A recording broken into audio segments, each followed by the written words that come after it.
Olá, você que me segue no Rodrigo Silva Arqueologia, que bom estarmos de volta mais uma vez para o nosso bate-papo sobre a Bíblia Sagrada. Bom, não se esqueça de se inscrever no canal, de ativar o sininho de notificações, assim você sempre saberá quando eu postar algum vídeo novo. E se gostar do conteúdo, deixe o seu like, o seu comentário e divulgue para os seus amigos. Aliás, eu quero aproveitar também e falar com vocês que está de vento em polpa o curso que nós estamos dando, as aulas sobre a Bíblia comentada com Rodrigo Silva. Ainda dá tempo de você fazer parte desse grupo de pessoas que estão estudando a Bíblia comigo. Toda quarta-feira, às 20 horas, eu posto uma aula nova sobre a Bíblia. Nós vamos comentar a Bíblia, livro por livro. E eu quero ser o seu companheiro de jornada nesse estudo profundo da Palavra de Deus. E como é que você pode saber mais detalhes? Como se inscrever nesse curso? Como fazer parte? Aí também ter as aulas anteriores? É simples. Você pode clicar aqui no link que eu vou deixar aqui no descritor desse vídeo. Aí você vai saber mais detalhes, mais informações, tá bom? Eu aguardo você. Muito bem, meus queridos, o texto que eu queria mencionar com vocês hoje é uma passagem muito complicada. E eu acho que não seria nenhuma falta de rigor, pelo contrário, de rigor acadêmico, pelo contrário, é um grande ganho intelectual você admitir as dificuldades da área que você estuda. Isto aqui não é questão apenas de literatura bíblica, não. Quem lida com qualquer tipo de literatura do passado tem elementos que ainda trazem dúvida nos especialistas, que ainda são obscuros, não somente em relação a estudos literários, mas também em relação à história, em relação à ciência. Por exemplo, quantos problemas da física ainda quebram a cabeça dos especialistas. Quando você vai estudar, por exemplo, a física quântica, que muitas vezes as leis de Einstein não valem para a física quântica, e os físicos ficam tentando quebrar a cabeça ali, nem por isso desistem dessa área. Na psicologia também, como é que forma a consciência humana, qual é a origem de alguns traumas, ou seja, todas as áreas têm pontos obscuros que causam debate entre os especialistas e alguns ainda não chegam a uma conclusão definitiva. Esperamos, no caso, nesses elementos aí, novas evidências que possam esclarecer aquela problemática. Mas não podemos jogar fora toda a ciência, todo o ganho de estudo, todo o estudo histórico sobre aquela temática, apenas por alguns elementos que ainda são confusos ou debatíveis. Se assim é com as áreas do conhecimento humano, por que seria diferente com a Bíblia Sagrada? Embora se trate do livro de Deus, eu creio que a Bíblia foi inspirada por Deus, ela é um livro que foi escrita por seres humanos, matizada numa cultura que está distante de nós há milênios, numa língua diferente, numa sociedade diferente, numa forma de compreensão da realidade diferente, e nós temos que fazer um exercício hermenêutico de voltar até o passado e tentar entender o que eles quiseram dizer. Então nós lançamos mão de várias ferramentas aqui, como o contexto histórico, a comparação com outras literaturas afins, com povos vizinhos, uma leitura atenta do texto hebraico, ou aramaico, se for o caso, ou do grego, se eu estou falando do Novo Testamento. Enfim, nós procuramos, através de todas as ferramentas, ter alguma hipótese ou proposta, pelo menos, para resolver aquela passagem de difícil interpretação. E assim há várias na Bíblia. Uma delas, eu estou colocando esse preâmbulo aqui apenas para dizer porque algumas pessoas que simplificam demais a coisa. Parece que qualquer passagem de difícil interpretação da Bíblia, ele tem a resposta na ponta da língua, e eu acho que seria quase uma desonestidade acadêmica de minha parte não admitir aqueles pontos da Bíblia que eu também não tenho ainda uma opinião formada, tá certo? Eu tenho uma hipótese de trabalho com a qual eu uso para explicar até ter luz maior sobre aquele assunto, mas eu tenho que admitir que há partes da Bíblia que são obscuras para mim. E há algumas pessoas, infelizmente, que elas têm uma visão muito simplista. Não, vamos ler literalmente. Se é assim, acabou. E alguns pegam tanto para enaltecer uma pseudo-autoridade da Bíblia. Se a Bíblia falou, está falado, não preciso me aprofundar, não preciso pesquisar mais, tem que ir no texto como ele está, isso é perigoso. E do outro lado, aqueles que não aceitam a origem divina da Sagrada Escritura também pegam esses pontos polêmicos para tentar descartar a Bíblia ou já afirmar que eles sabem que ali é uma prova indelével de que a Bíblia é um livro ridículo, digno de ser questionado, e não é bem por aí, tá bom? Esta passagem que eu quero fazer referência hoje é um texto complexo realmente. É uma das leis de Moisés. Ela está em Deuteronômio, capítulo 25, versículos 11 em diante. Eu vou ler para você o texto. Diz assim: quando dois homens estiverem brigando um contra o outro, e a mulher de um chegar para livrar o marido da mão daquele que o fere, e ela estender a mão e o pegar pelo órgão genital, vocês devem cortar a mão dela. Não olhem para ela com piedade. Bom, uma leitura rápida do texto aqui, como está na tradução em português, realmente causa uma situação embaraçosa. Em primeiro lugar, eu diria até injusta, completamente desumana. Imagine, dois homens estão brigando e uma mulher, no desespero, no afã de salvar o próprio marido, agarra a genitália daquele que bate no marido dela ou daquele que está indo contra a vida do marido dela e fere esse sujeito. Então, por causa disso, essa mulher deveria ter a mão arrancada. Realmente isso é desumano, misógino, tudo que você pode imaginar. Mas, como eu disse, nós temos que analisar o contexto. Hermenêutica é uma palavra-chave para você não chegar a conclusões apressadas por ler um texto fora de contexto. E mesmo que eu não tenha uma resposta final para alguns textos, eu tenho pelo menos uma hipótese de trabalho que me coloca num rumo razoável para tentar resolver, ainda que provisoriamente, esse problema, essa questão. Em primeiro lugar, os problemas que nós temos aqui, além desse que eu já mencionei, que parece um texto tremendamente desumano, uma lei desumana, é que, olhando o espírito legislador dos livros de Moisés, ou seja, existe uma linha de legislação nesses livros que é perene. Existe uma linha aqui perene nesses livros. São livros judiciais ou livros de direito, livros legais. Essa linha ela é ferida por isso aqui. Em primeiro lugar, porque uma das leis que Moisés apresenta é a lei do talião, que também aparece no Código de Hammurabi. Aquela que diz olho por olho, dente por dente, mão por mão, pé por pé, como diz o Código de Hammurabi.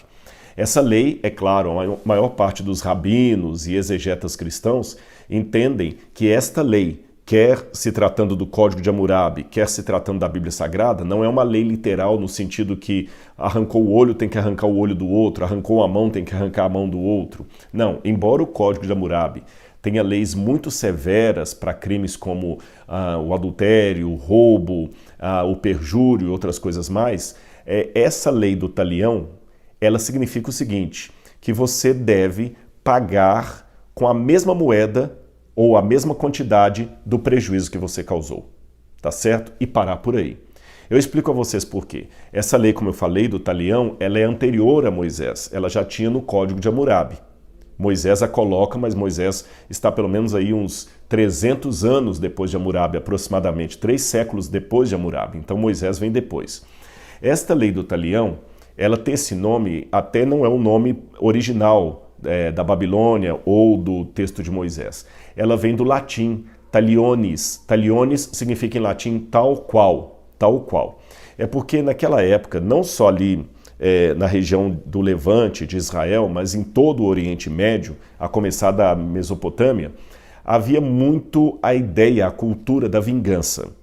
E essa vingança corria o risco de ser interminável. Eu vou explicar para você num exemplo. Alguém vai e mata o meu irmão. Aí eu, para vingar a morte do meu irmão, vou lá e mato aquele sujeito. Aí o pai dele, para vingar a morte dele, vai e me mata. Aí o meu pai, para vingar a minha morte, vai e mata aquele homem. Aí o tio vem e mata meu pai.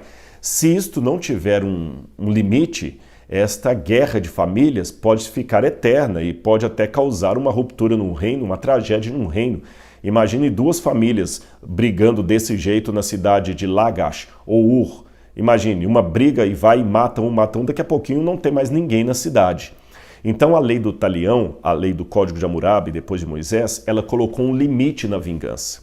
Olho por olho, dente por dente, mão por mão, pé por pé. Em outras palavras, se alguém veio e causou um prejuízo à minha família, eu tenho o direito legal de reclamar dele a indenização no valor exato daquele prejuízo.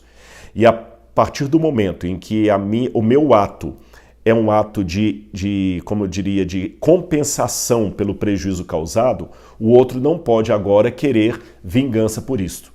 Eu acho que tem até algo parecido no direito brasileiro. Se algum advogado estiver assistindo e eu estiver falando bobagem, por favor me perdoe, mas eu acredito, passivo de erro, que no direito da legislação brasileira também é assim. Você não pode processar alguém porque processou você. Senão não tem sentido isso, né? Se eu processar alguém por qualquer razão, aquela pessoa não pode agora me processar porque eu o processei. Aí imagina, ele vai me processar porque eu o processei. Aí eu pego o processo, que não acaba nunca isso. Então, essa é a questão. O sujeito veio e matou meu irmão, eu vou lá e mato o irmão dele e acabou por aí. Quando eu matei o irmão dele para compensar a morte do meu irmão, eu apenas estava legalmente usando uma vingança legal de acordo com as leis da época. Então agora ele não tem o direito legal de me matar por ter matado o irmão dele, porque essa morte que eu causei ao irmão dele foi uma morte para compensar a morte que esse irmão dele causou ao meu irmão. Alguém veio aqui e matou uma vaca minha, eu tenho lá o direito de pegar uma vaca dele para repor a minha. Seria mais ou menos isso, tá bom?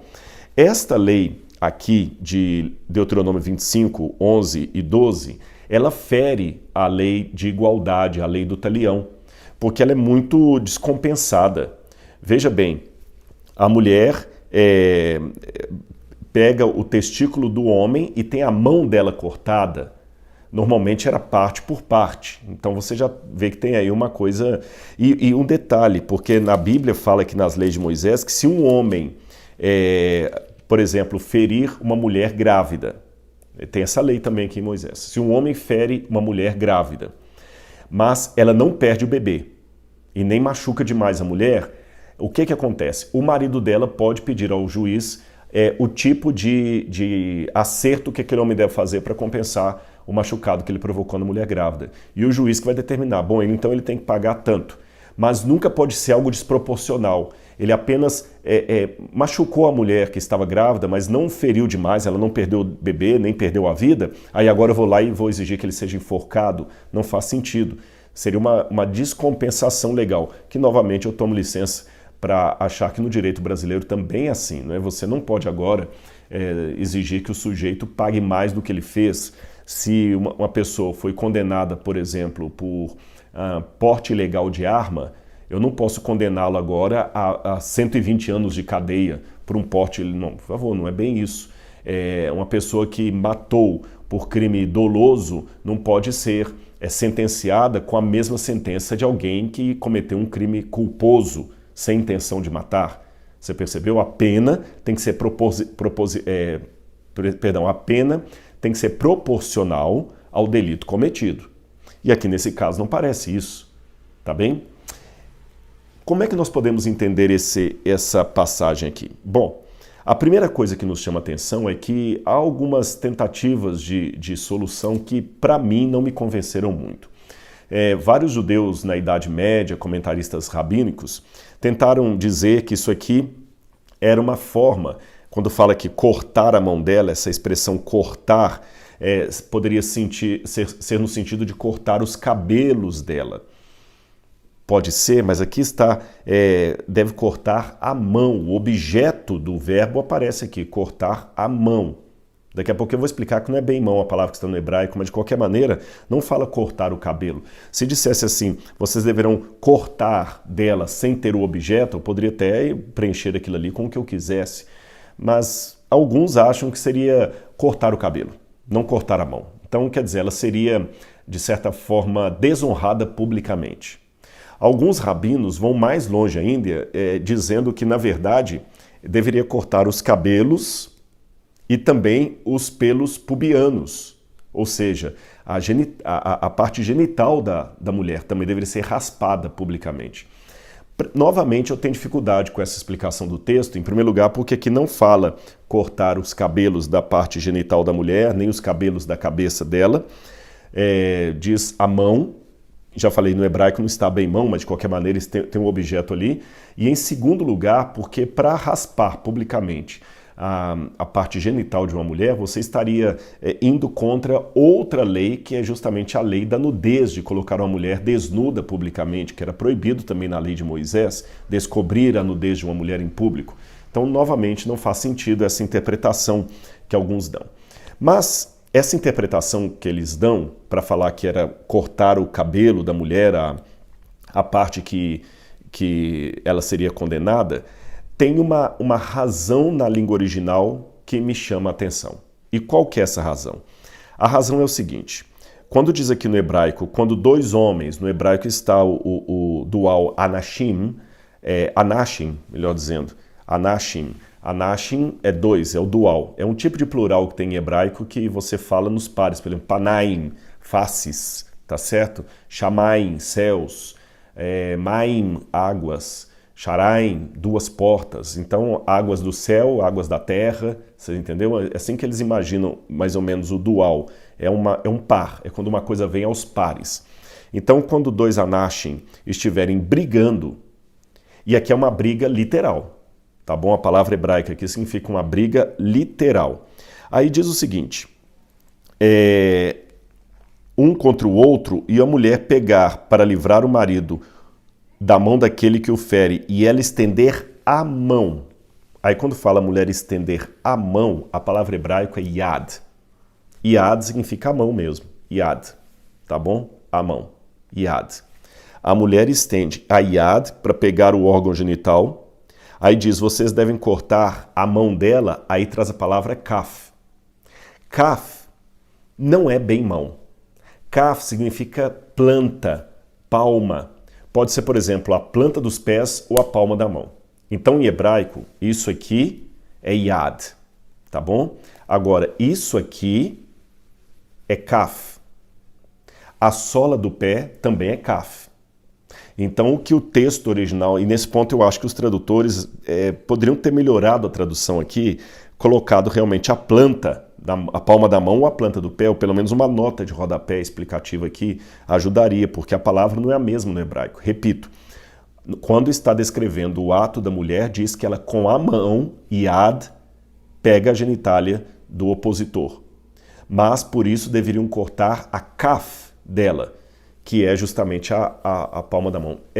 Pelo fato de aparecer a palavra kaf, que significa palma da mão, planta do pé, coisa lisa, que alguns chegaram à conclusão que deveria cortar o cabelo dela, até deixá-la careca em público, que era uma grande forma de desonra para a mulher, ou os pelos pubianos, pegar ali a parte genital da mulher também e raspar em público, que eu falei que não faz muito sentido para mim isso.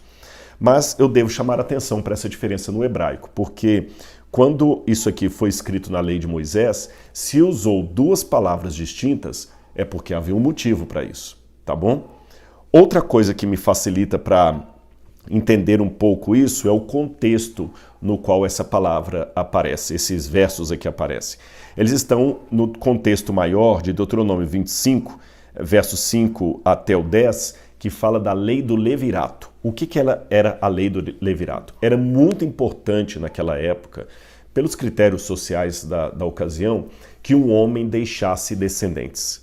Um homem que não deixasse uma prole, descendentes que perpetuassem o seu nome, era um homem que estava desonrado. Lembram da aflição de Abraão para ter um filho a todo custo, a ponto até de ter filho com a empregada lá, com Agar, e que deu uma confusão danada, e ele pedindo uma promessa a Deus e tudo mais, um filho. Um homem sem filhos é um homem realmente desonrado.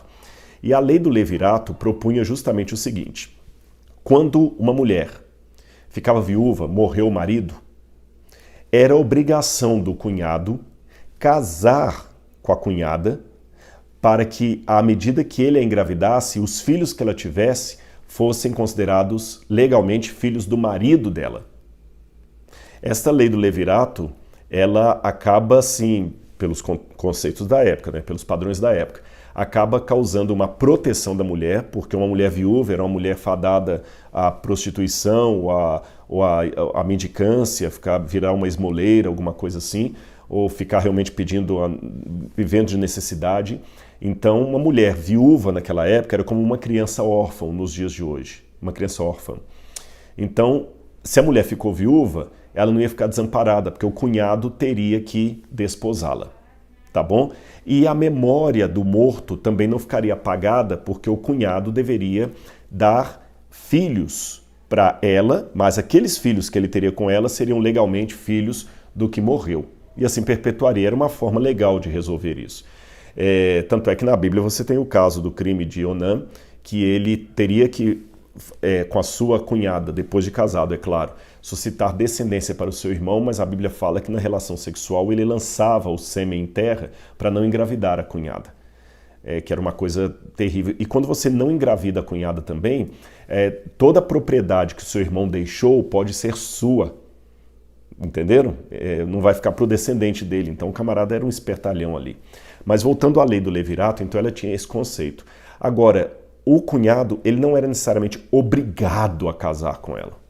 Mas ele poderia ser desonrado se não cumprisse essa obrigação. Aí você entende por que durante esse período Deus tolerava a poligamia. Porque às vezes o sujeito ele já era casado e o irmão morreu, deixando a cunhada viúva. Então ele tinha que ter uma segunda esposa para suscitar filhos para o irmão. Um parênteses aqui, eu sei que você pode achar isso muito confuso, muito complicado. Nossa, como é que Deus permite isso? Mas, meus queridos, uma das maneiras que nós temos de estudar qualquer livro de outra cultura, de outra época, é não cometer um erro que nós chamamos em história de erro de anacronismo, querer julgar o outro com o meu código de valores. Eu não estou com isso querendo dizer que nós não possamos opinar com relação a questões que são morais, éticas, melhor dizendo, e falar, não, isso aqui está errado, tá certo? Eu posso opinar, por mais que à luz do Terceiro Reich fosse correto cometer crimes de eugenia, ou matar os judeus, ou qualquer coisa parecida, por mais que eles considerassem corretos aquilo, fazer aquilo, eu posso hoje me posicionar e falar, não, aquilo era uma monstruosidade. Não estou dizendo que nós não possamos nos posicionar em relação àquilo. Mas eu digo que em termos de análise, interpretação de culturas e povos que estão muito distantes de nós não podemos julgá-los com o nosso código de valores, senão nós não vamos entendê-los. Eu vou falar um exemplo dado de agora. Eu já conversei com muitas mulheres do Oriente Médio, no Egito, em Israel, na Jordânia, que elas são mulheres até esclarecidas, algumas que fazem faculdade e tudo mais, e principalmente muçulmanas, estou falando mulheres muçulmanas. E elas acham um horror, um desrespeito à mulher, o modo como o Ocidente trata a mulher. E elas não estão falando de feminicídio, elas não estão falando de misoginia, elas não estão falando de desrespeito da mulher, nem de cantada barata no metrô, nem de estupro, não, elas estão falando que elas não entendem como é que as mulheres daqui aceitam andar seminuas numa praia com os homens todos olhando com olhos de desejos para elas. Ou seja, aqui no Ocidente, uma mulher olha uma muçulmana usando um véu na cabeça e fala assim, gente, que sociedade que coisifica a mulher, olha só, não dá nem liberdade da mulher poder se vestir como ela quer. Assim pensa a ocidental em relação à muçulmana. A muçulmana olha para o Ocidente e fala o seguinte, gente, que desrespeito com a mulher, as mulheres têm que se sentir desejadas sexualmente para se sentirem mulheres, elas têm que sair seminuas, senão elas não se sentem valorizadas pelos homens. Perceberam? Aliás, eu recebi esse comentário uma vez de um muçulmano que ele falou, olha, uma das coisas que a gente não quer missionários aqui no nosso país é porque nós temos medo que amanhã as nossas filhas comecem a se despir como as filhas dos missionários lá no Ocidente. Perceberam? Não estou aqui emitindo juízo de valores, eu só estou mostrando para você que um elemento que para nós aqui, pelo nosso código de valores, pela nossa criação, pelo nosso contexto, tem um valor A, para eles lá pode ter um valor B. Repetindo que isto não significa relativização da ética. Há elementos éticos que não podem estar na mesa de negociação. Eu dei o exemplo do nazismo. Tá certo? Então eu tenho que ter aqui o bom senso de saber que elementos eu não posso negociar, eu não posso abrir mão, que coisas eu posso condenar, independente se são praticadas hoje ou há 2000 anos, e que coisas eu tenho que entender dentro da mentalidade daquela época. Senão eu vou acabar cometendo um anacronismo, que é justamente quando você pega características e situações de um contexto e atribui artificialmente ao outro. Entender, por exemplo, que Paulo, ao escrever suas cartas, era semelhante a uma pessoa que pega um pedaço de papel e começa a escrever uma carta, e não era assim que ele escrevia. Depois você pode, no meu curso, entender mais como é que Paulo escrevia as cartas. Eu era de uma maneira bem diferente do que você imagina. Mas vamos voltar então ao texto.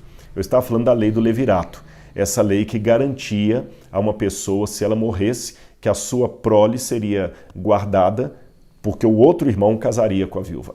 E um detalhe que eu esqueci de mencionar. A lei do levirato, ela fala mais também da geração de descendente para o irmão que morreu, mas também havia a obrigatoriedade do tio de criar aqueles sobrinhos que ficaram órfãos como se fossem seus filhos, tá certo?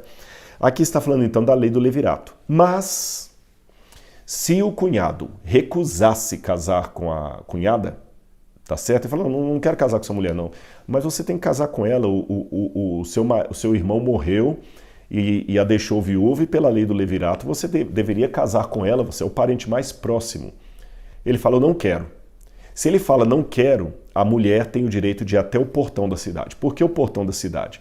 Porque os julgamentos eram feitos pelos juízes que se sentavam no portão. E por que no portão? Desde aquela época já tinha claro que o direito teria que ser um evento público. Para que o direito tenha validade, ele tem que ter publicidade.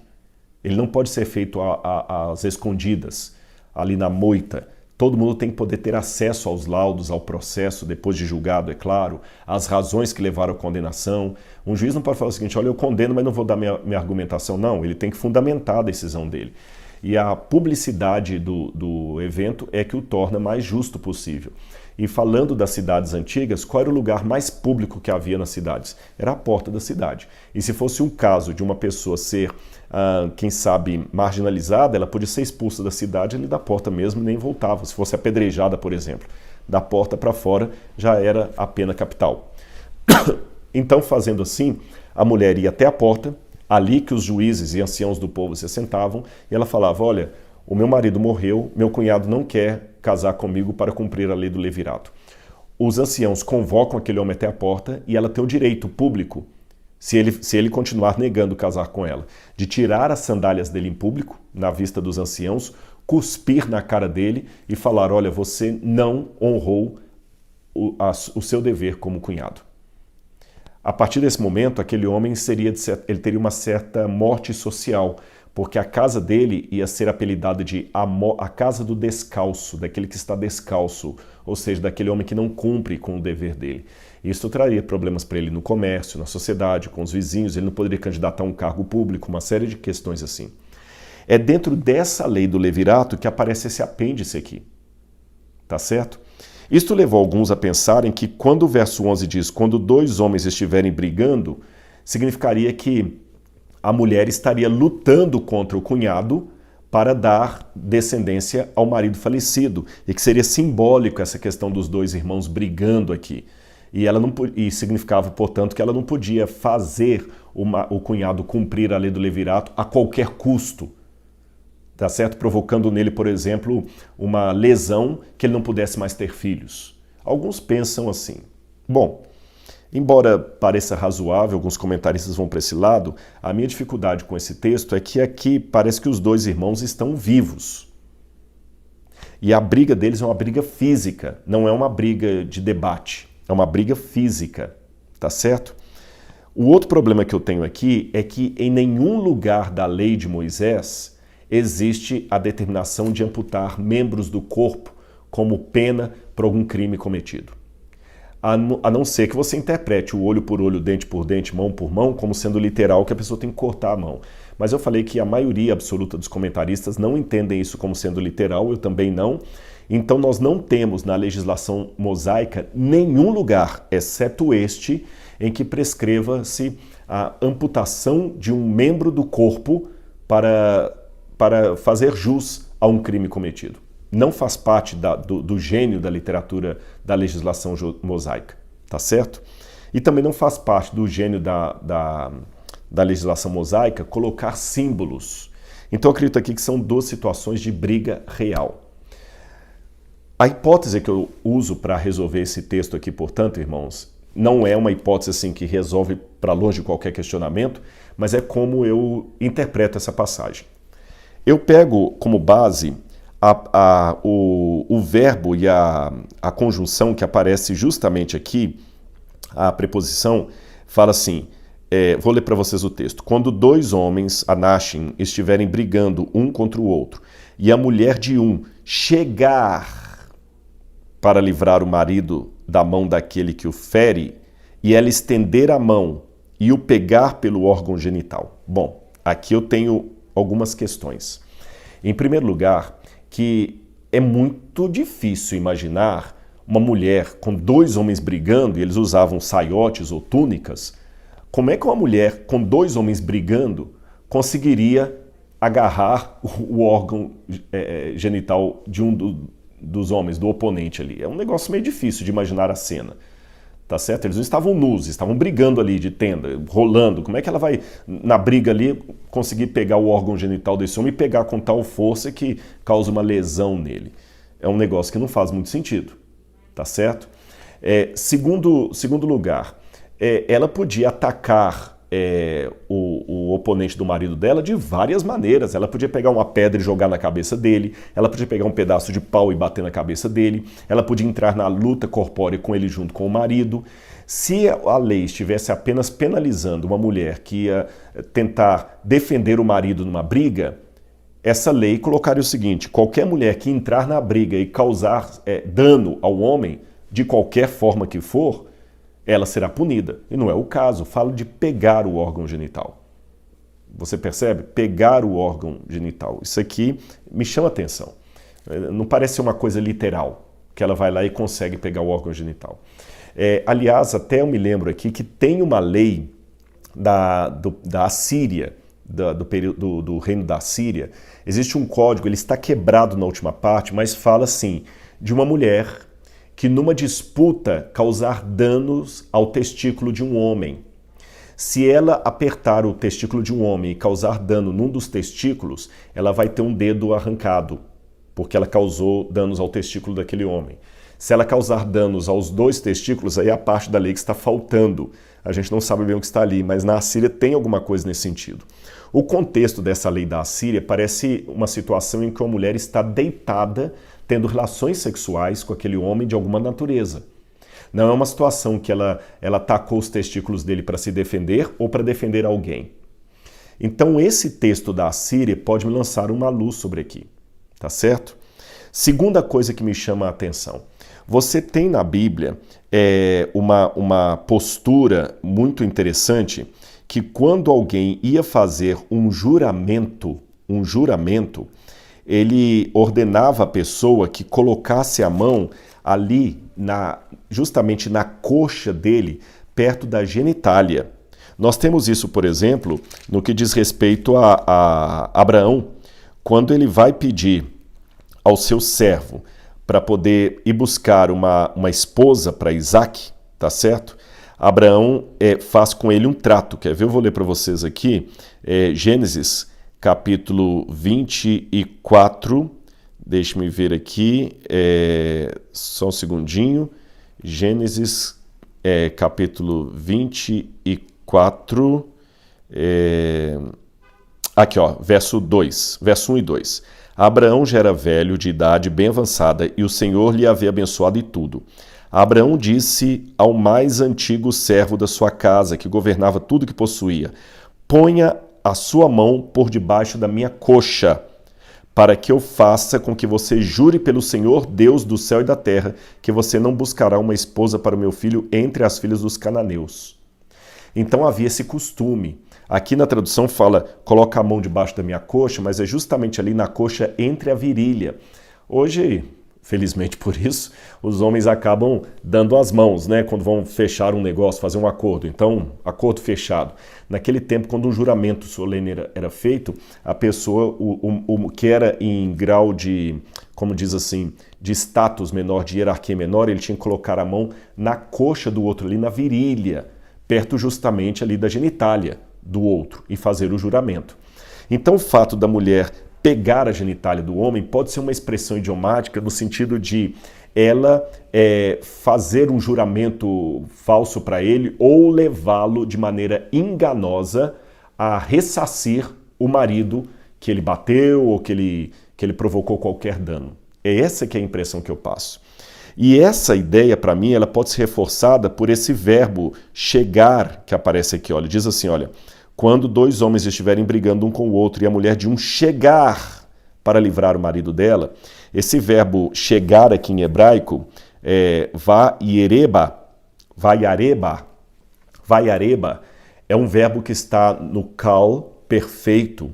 E esse verbo significa alguém que se chega perto do outro por qualquer razão, inclusive razão sexual. Esse verbo, com esse mesmo modo verbal no cal, ele aparece em Gênesis capítulo 20, eu vou ler para vocês aqui, no verso 4. Gênesis capítulo 20, verso 4, quando fala de Abimeleque, o rei dos filisteus que quase deitou com Sara, diz assim, olha, vou ler o verso 3. O Senhor, porém, veio a Abimeleque em sonhos de noite e lhe disse, você vai ser castigado com a morte por causa da mulher que tomou, porque ela tem marido. Ora, Abimeleque ainda não havia se aproximado de Sara, e por isso disse. Veja bem, Abimeleque ainda não havia se aproximado de Sara. No hebraico é o mesmo verbo, yarebá. É o mesmo verbo, yarebá. Veiarebá. É o mesmo verbo, no cal perfeito. É o mesmo verbo. Só que ali ele não havia se aproximado de Sara, é um eufemismo para ele não tinha tido relações sexuais com ela, ele não tinha se deitado com ela.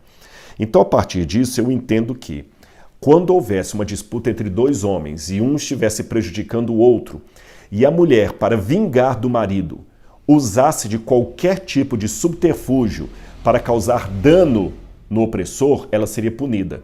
E como é que ela podia usar algum subterfúgio? Bom, para ela atacar justamente a genitália dele, ela poderia, letra A, se eu entender essa genitália como sendo uma referência ao juramento, ela pode, através da sedução, obrigar aquele homem a fazer um juramento que o engana. Sabe como hoje algumas pessoas que conseguem a assinatura do outro aí numa procuração e depois toma tudo que o outro tem? Ela pode, de repente, através da sedução, levar aquele homem a fazer um juramento ruim. Ela coloca a mão na coxa dele, como o servo colocou de Abraão, e fala o seguinte, jura que você vai fazer isso por mim. E ele acaba jurando. E aí ele acaba jurando, mas ele jura a partir de um engano que ela fez nele. Ou outra opção, ela poderia estar seduzindo, deitando-se com ele. Então fala assim, ela se chegar, ou seja, chegar perto do outro, a ponto de ter acesso às partes íntimas dele. Ou seja, ela ia vingar o dano que aquele homem causou ao marido, mas ela ia vingar do modo errado. Ela ia vingar através da sedução, através do engano, através do sexo proibido, ela talvez ia deitar com ele, ela ia fazer qualquer coisa para ter o direito dela. Se assim for, faz sentido que uma lei seja tão severa. E a expressão cortem a mão dela, perdão, vocês devem cortar a mão dela, que eu falei com vocês que aqui não é yad, é kaf, pode ser também uma forma de falar o seguinte, deem um corte aqui na palma da mão dela ou no pé dela, caso ela tenha chutado a genitália do outro, quem sabe, por exemplo, ela, para poder vingar do marido, ela dormiu com aquele homem ali, o seduziu e quando era de noite ela foi e deu uma pesada ali na parte genital dele para que provocasse muita dor e ele não conseguisse mais ter filhos, o que era uma desgraça para ele. Então ela estaria fazendo vingança da forma errada, por isso ela deveria ser severamente punida. Essa seria a explicação que eu dou para essa passagem. Então, na minha compreensão, o que a lei mosaica está proibindo é o seguinte, se houver duas disputas entre dois homens, a mulher de um deles não deve se achegar para vingar o marido através de meios escusos que não sejam legais. E se ela fizer isso, ela será severamente punida. É mais ou menos como se hoje alguém tomado de raiva porque o sujeito foi lá e estuprou a filha dele, ele compra uma arma, vai lá e descarrega na cabeça do camarada. Ele não tem o direito de fazer isso. Por mais que a gente possa compreender a raiva de pai, a sede de vingança, a dor de ter tido a sua filha estuprada, mas ele não pode fazer justiça com as próprias mãos. E essa mulher estaria fazendo justiça com as próprias mãos e de uma maneira completamente ilegal. Por isso ela seria severamente punida. Essas formas de punição do Antigo Testamento podem ser um pouco duras, mas, novamente, elas respeitam uma forma legal que assusta o brasileiro, mas é comum em outros países. Por exemplo, nos Estados Unidos da América, o direito lá costuma ser um direito exemplar. O que é o direito exemplar? O do Brasil não, o do Brasil é retributivo. O que é um direito exemplar? Vamos supor que um sujeito ele está trabalhando num supermercado americano e por causa de uma falha de segurança do supermercado, ele cai e quebra a perna. Ele pode processar o supermercado e o supermercado vai ter que pagar, às vezes, $1 milhão de indenização para ele. É caro demais. Se um sujeito dirige um carro e o airbag estoura por um erro de fabricação, ele pode processar a montadora e ganhar aí $1 milhão, $2 milhões tranquilos. Tranquilo. Por quê? Porque na mentalidade do americano, o direito é exemplar. Eles vão taxar aquela empresa em $2 milhões para ela aprender a lição e não querer que o erro dela se repita com o outro, porque senão o prejuízo vai ser grande. Então, o direito é exemplar. No Brasil, com a filosofia do enriquecimento ilícito, jamais um sujeito ganharia $2 milhões porque o airbag do carro explodiu acidentalmente com ele. Ainda que ele ganhe na justiça, talvez eles vão pagar para ele, se muito, quem sabe, aí uns $10 mil, $20 mil, ou se for muito bom o advogado, ele vai conseguir um carro novo da empresa, mas não vai mais do que isso. Alguns dizem que é por isso que muitas empresas no Brasil acabam não se preocupando em serem levadas na justiça, porque, em primeiro lugar, elas sabem que daqueles que reclamam, uma minoria, de fato, leva o caso adiante. E daqueles que levam o caso adiante, o juiz vai indenizar lá o sujeito, se ele teve um prejuízo porque o celular dele explodiu no bolso e queimou a calça dele, o juiz vai mandar que a empresa indenize talvez em $3 mil. E para ela é muito mais fácil pagar $3 mil para uma meia dúzia que entram na justiça contra ela, do que fazer um ajuste no maquinário para que aquele erro não aconteça de novo. Então você viu a diferença da filosofia do direito americano, que é exemplar, e a do Brasil, que é retributiva. O direito bíblico, ele é exemplar, ele é duro para servir de lição, para que ninguém mais cometa aquilo, tá certo? E de certa forma também retributivo, naquele sentido que a pessoa não pode pagar mais do que ela fez, naquele que eu falei com vocês da lei do talião, né? Mas ele é exemplar. Ele é exemplar também, ele é muito pesado nesse sentido. Bom, pessoal, essa é a minha explicação sobre essa passagem, eu espero ter ajudado pelo menos a dar um rumo. É assim que eu enxergo essa difícil lei de Moisés. Então, um grande abraço para você e a gente se encontra no próximo vídeo. Tchau, tchau.